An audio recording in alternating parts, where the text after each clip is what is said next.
بسم اللہ الرحمن الرحیم۔ سبق نمبر 4، تجوید کی ضرورت۔ اس سے پہلے ہم نے تجوید کی تعریف بتائی، تجوید کا حکم بتایا، اور اب یہ چوتھا سبق ہے تجوید کی ضرورت۔ تجوید کی ضرورت کا مطلب یہ ہے کہ تجوید کے ساتھ قرآن پڑھنا کیوں ضروری ہے۔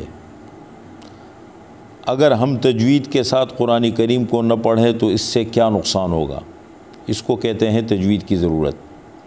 تو سب سے پہلی بات یہ ہے کہ تجوید کے خلاف قرآن پڑھنے کو لحن کہتے ہیں تجوید والوں کی اصطلاح میں۔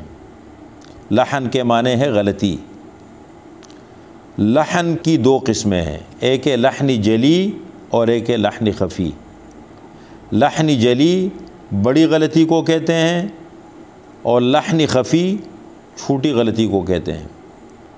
لحن جلی حرام ہے، لحن خفی مکروہ ہے۔ لحن جلی کی 4 صورتیں ہیں۔ نمبر 1، حرف کی تبدیلی، ایک حرف کی جگہ دوسرا حرف پڑھ دینا، الحمد کی جگہ الحمد پڑھ دیا، اور بہت ساری مثالیں ہیں۔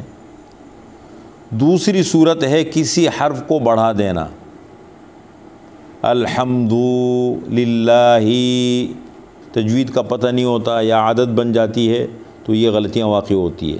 تیسری صورت ہے کسی حرف کو گھٹا دینا، اور یہ عام طور پر تو حروف مدہ ہے، حروف لین ہے یا کھڑی حرکات ہے، اس طرح کی چیزوں میں یہ غلطی واقع ہوتی ہے۔ ایک الف کے برابر مد اصلی ہے، ایک الف کے برابر حروف مدہ کو کھینچنا ہوتا ہے، کھڑی حرکات کو کھینچنا ہوتا ہے، لیکن اگر نہیں کھینچا تو اس سے یہ غلطی واقع ہوتی ہے، تو کسی حرف کو گھٹا دینا۔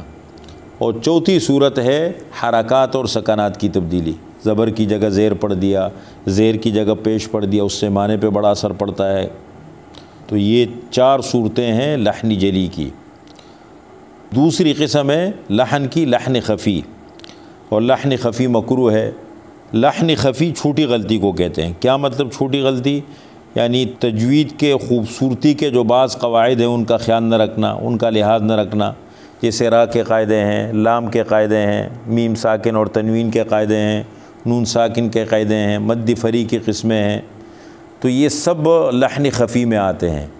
یعنی جیسے را پر زبر یا پیش ہو تو را کو موٹا پڑھنا چاہیے، را کے نیچے زیر و باریک پڑھنا چاہیے، اصول ہے، لیکن کسی نے موٹا نہیں پڑھا، باریک نہیں پڑھا۔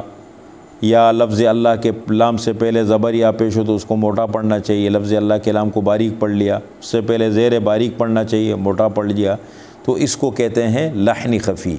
تو یہ 2 قسمیں ہو گئی، ایک ہے لحن جلی اور ایک ہے لحن خفی۔